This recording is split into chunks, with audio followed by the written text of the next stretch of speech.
Hello, hello, and welcome to this very special episode of AuDHD for Grownups, F Them Fish. I am your sole host today. I have hijacked the pod to talk on my own. My name is Jayne Gurton. I am normally joined by my bestie, Callie Elward-Barrett. However, she's taking a very well-deserved break, so I'll give her that. I love that for her. Let's wish her all the best. Have a really good break, and we will see Callie again soon. In the meantime, welcome to the pod. This podcast is about neurodiversity. It is for neurodivergent people and everybody else. We talk about all things neurodivergent. School, work, home, family, relationships, whatever it is that you want to talk about in neurodiversity, we want to talk about it too, but from a besties perspective. We are not medical professionals. We don't pretend to be. Please don't come to us for medical or therapy advice. But if you want to chat to a bestie, we're here. Now, I am in the diva den today in my corporate boss-baddie outfit if you're watching. I'm wearing a beautiful blazer because I feel like it's time to get a little bit fancy and talk about some of those corporate things that come up for neurodivergent people. And that is leadership and why your boss's empathy is a skill, not a personality trait. If they don't have empathy, it's a skill they can develop. So we are going to talk about a somewhat boring sounding thing, but I promise I will try to make it as engaging as possible. We are going to talk about my Master of Leadership, which focused on neuroinclusive leadership. I'm sure some of you just rolled your eyes. I promise you this is not a bibliography readout. I wouldn't even do that to myself. This is what I found when I did my Masters on neuroinclusive leadership and how we can actually use that and operate with that in plain language. So, let's dive into it, besties. The title of my thesis was Empowering Neuroinclusivity, Exploring the Role of Leadership in Cultivating Neuroinclusive Workplace Culture. Now, I'll be honest with you, I do have notes next to me because A, this is my first time recording a solo pod, so fingers crossed we're all still here. 2, I have a very neurosparkly brain and there is no way I will remember all of this even though I wrote it. And it was prior to the takeover of generative AI. So really, I should remember all of it. I did it, but that's not how my brain works. So I'm running off notes. Now, back to the thesis. The modus operandi of how I conducted this research was an integrative literature review, which for those of you who aren't in the world of academia, I don't blame you if you don't know that term. Essentially, it means I didn't go out and conduct a full research project with research participants. Instead, I went to existing peer-reviewed research on leadership and neurodiversity in organizations to try and answer specific research questions that would help me understand what actually exists out there in neuroinclusive leadership. And is there any theory that will help people become neuroinclusive leaders and develop organizational practices around neuroinclusivity? The questions that I tried to answer, or the questions that I did answer, let's be honest, because I achieved it and I am now Master Jayne. Please always refer to me as that.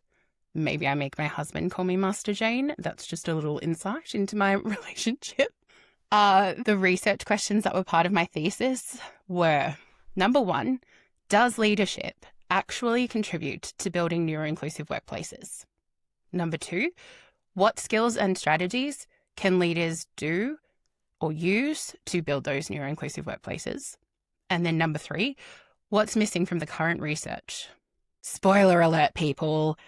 The answer to research question 1, does leadership actually contribute to building neuroinclusive workplaces, is yes. It absolutely contributes to building neuroinclusive workplaces. But the interesting part is how. Let's dive deeper into this. I'm going to share with you the main themes that I found from my research literature review and tie it all up at the end with a little bit of a summary of where the research is currently at and what we do from there. So the first thing that came out from all the research that I did, and I would like to say I read hundreds of academic papers. The amount of things that I had to try and learn from medical papers is just bonkers. But setting that aside, the first theme that came out of the research that I conducted for my Master of Neuroinclusive Leadership is The transition from an old model of neurodivergence treated as a medical deficit to a shift in cognitive diversity as a competitive advantage for organisational benefit. If anyone is familiar with neurodiversity and this space, or you've been a friend of the podcast for a while, you would know traditionally neurodiversity is considered a medical deficit. However, the shift in the recognition of neurodiversity as a social paradigm has started to bring about this incredible recognition that is coming out in academic literature around organisational payoffs for supporting and embedding neuroinclusive practices. And when I say organisational payoffs, I'm talking about things that are real, tangible, incredible benefits of neuroinclusivity. Those are things like better innovations. If you have diverse thinking, you're going to have better problem solving. Retention, because you are actually engaging and motivating people as they need it and who they are. Productivity, if you are engaging people and you're motivating them and you're coaching them and you are seeing them as a whole person, they're inherently going to be more productive. But essentially, the entire integration of neuroinclusivity in organizations is not just building kinder workplaces, it's building holistic workplaces where you are recognizing the whole person and creating environments for them to thrive. As much as I don't love that word, but it's a buzzword, so we'll use it.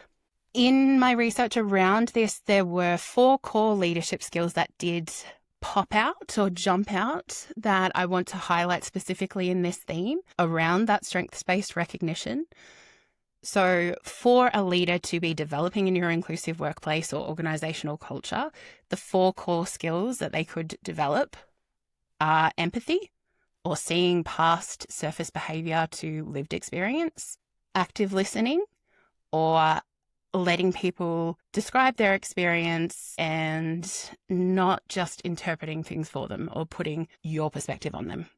Thirdly, emotional intelligence, leaders who can manage their own stress response and manage their own sensory needs rather than projecting it on others. And then last, adaptability. Because let's face it, if you've met one person, you've met one person. If you've met one neurodiverse person, you have met one neurodiverse person. Adaptability as a leadership skill means no one size fits all. That is the core of making sure you're developing a culture that works for everybody, including various neurodiversities or requirements.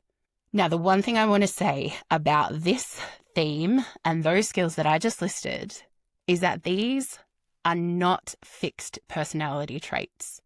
These are trainable skills. At the top of the episode, I did say your manager's empathy is not a trait, it's a skill. That is so at the core of why I want to get this message out there. Your manager can change. It is no longer the day of a manager coming in or a leader coming in and saying, I have this leadership style and everyone will bend to my will. Your manager and your leader, or you as a manager and a leader, have a responsibility to develop skills that create a neuroinclusive workplace, because it is so much the responsibility of a leader and the organization to do that and to create that culture. Now, continuing on from that, I will go to theme 2, which came out from the research on neuroinclusive leadership, and that is a theme of it's never just one thing. I'm talking about intersectionality. For anyone out there that knows intersectionality, I'm pretty sure you all just said it along with me.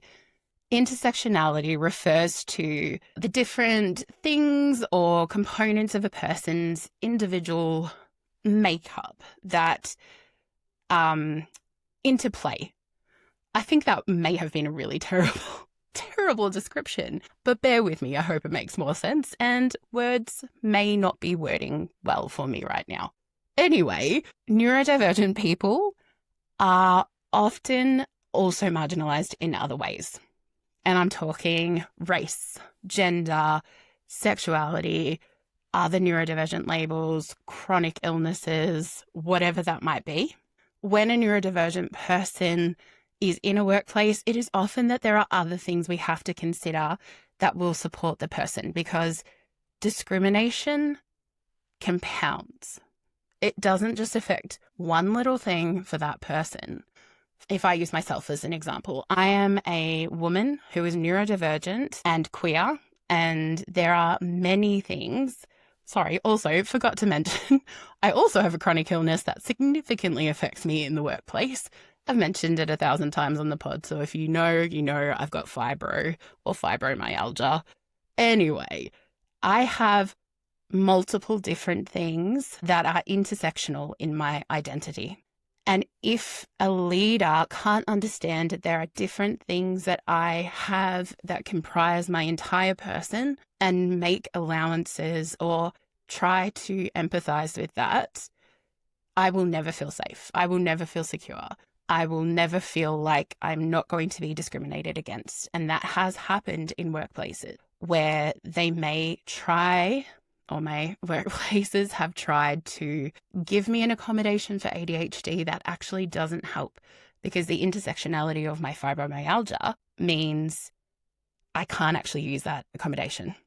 If we look at, from the research, the core skills that came out of this intersectional space and being able to lead through neuroinclusivity, I'm talking about cultural competency. So understanding that neurodiversity doesn't exist separately from other identity factors and being able to take that into account. Advocacy, challenging the systems, because it's important that you are an advocate or your leader is an advocate, not just kind to you. Thirdly, bias awareness and critical self-reflection, being able to actually examine yourself, or a leader being able to actually examine themselves, not just policy documents to guide them on what neuroinclusion, in inverted commas, looks like. And then lastly, collaboration, or building support with people, not designing it for them and telling them how it's going to be, but actually talking to the whole people and understanding what works with them. If I think about this one theme at its core, the one thing that I want to say is that intersectionality is completely under-researched. It is, I would say, somewhat criminal that the data hasn't caught up to lived experience yet. I mean, for anyone who knows academia, that's probably not a huge surprise. Academia or research isn't always the most up-to-date. However, this space of intersectionality is a hugely underrepresented, under-researched component of neurodiversity. There are a lot of things I could say about neurodiversity research and what's missing, but intersectionality, from what I studied in this neuroinclusive leadership space, is huge. There is a big missing gap there. The third theme that emerged from my research in neuroinclusive leadership is that language builds the room. Identity and empowerment are so critical to a person's experience as a neurodivergent person in an organizational setting or community setting or wherever you might be, and how leaders talk about neurodiversity and how they act around neurodiversity. As in, are they actually walking the walk and not just talking the talk, shapes how neurodivergent people see themselves at work. I mentioned earlier deficit language versus strengths-based language, or this concept that neurodiversity is a medical deficit compared to a social construct where we can appreciate the strengths of different brains. This is not just semantics. These are things that help shape culture. So I personally have had experiences where I've seen this and experienced this in both formats. So as a person who is neurodivergent, and let's face it, I'm on a podcast, I'm talking about this, I'm out in the community, I am spruiking the benefits of being a sparkly unicorn, because we're not all the same.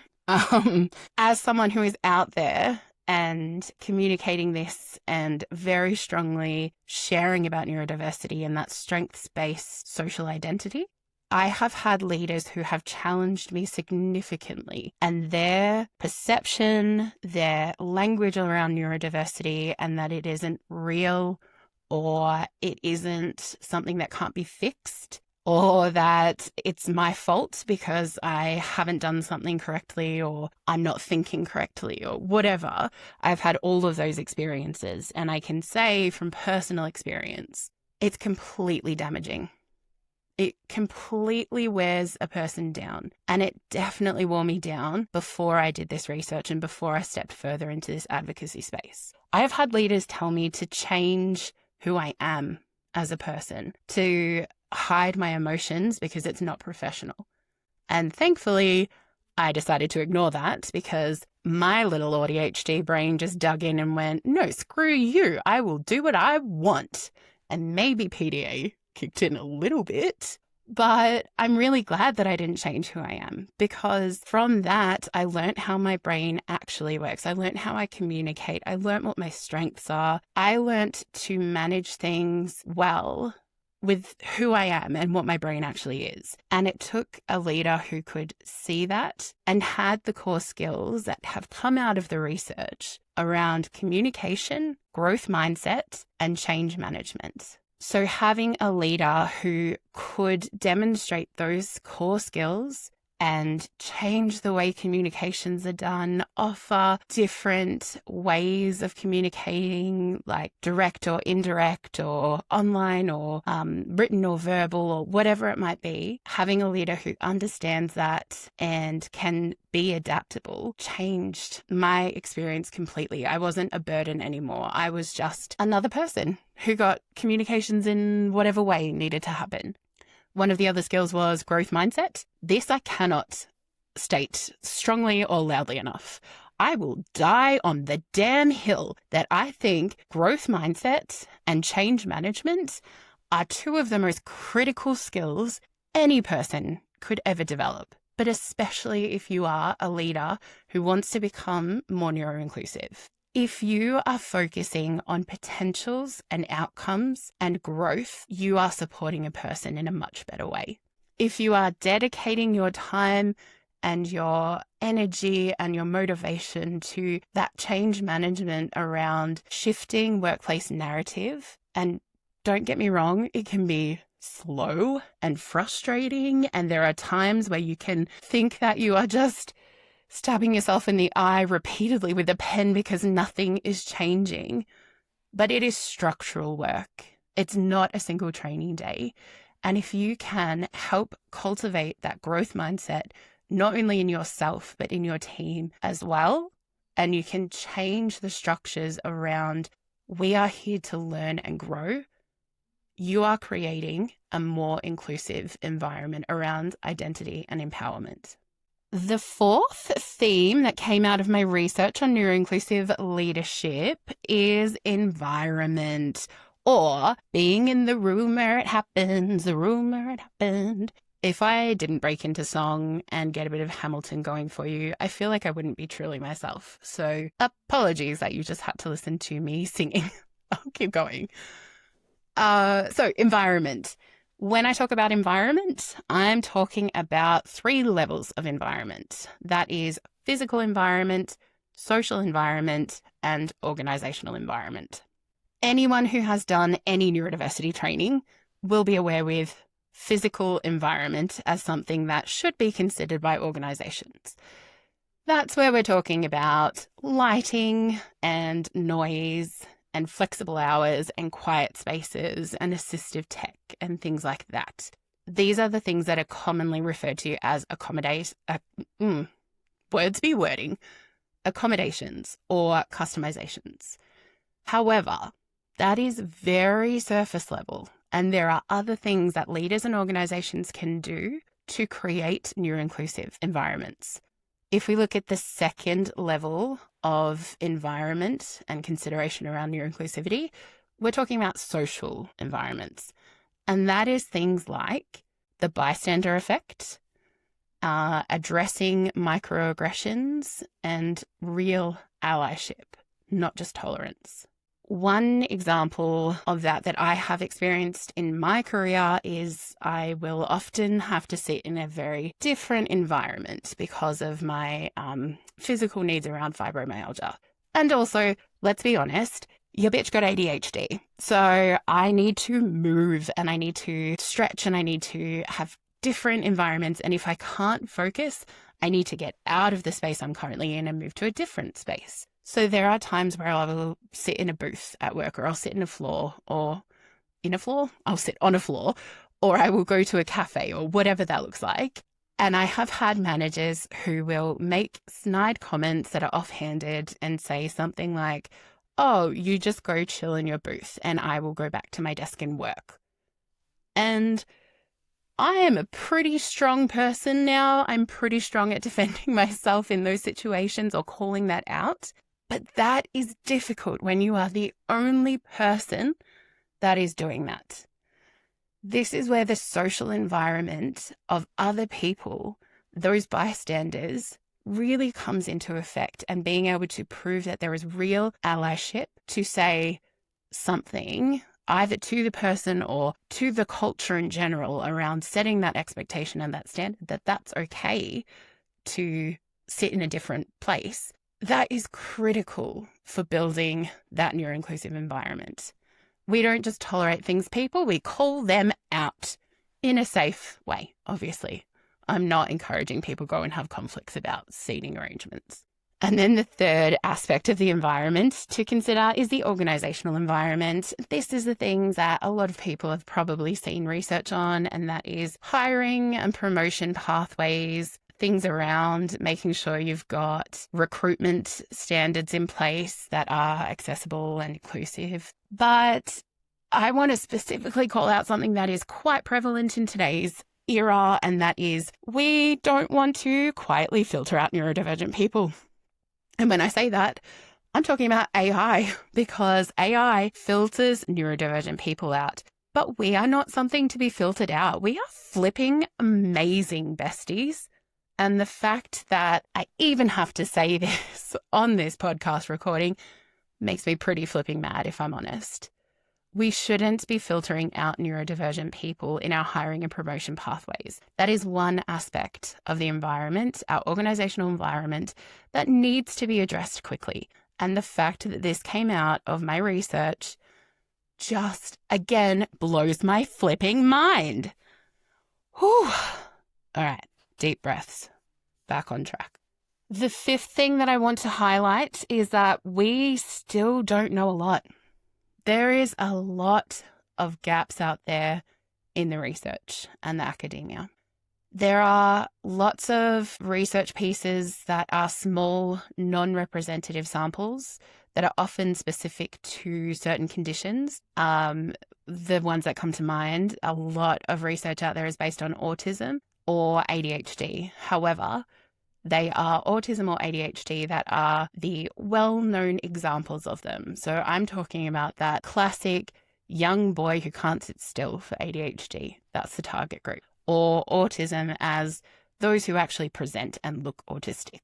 There is a huge gap in that. There is not a full spectrum of research around representative samples of neurodiversity. Secondly, huge reliance on qualitative methods. A lot of the research that's out there is rich on lived experience, but limited on generalizability, because the context within which the research was conducted, sometimes very strongly Western context-based, has little on neurodivergent experience outside that lens. But the biggest gap of all is that there is no clear framework that links specific leadership styles to neuroinclusive practice.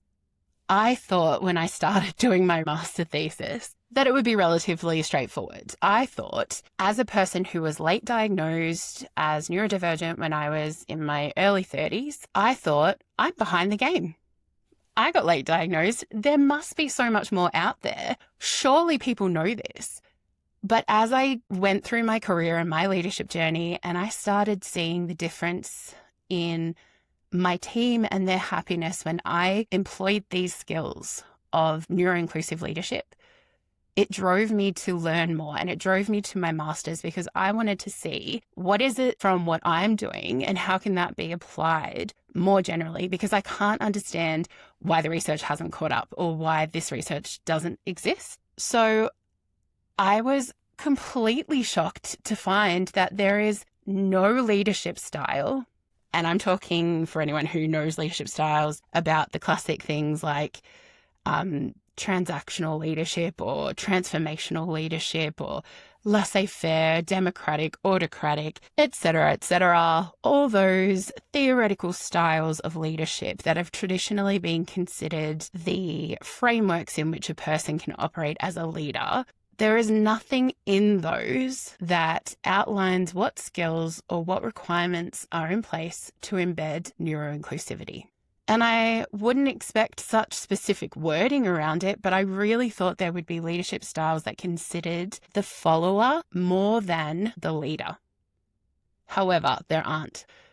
Followership, from my perspective and my research project, is the most critical thing that a leader should and could consider in developing neuroinclusive practices, because it is about the people you lead. You're not a leader without people.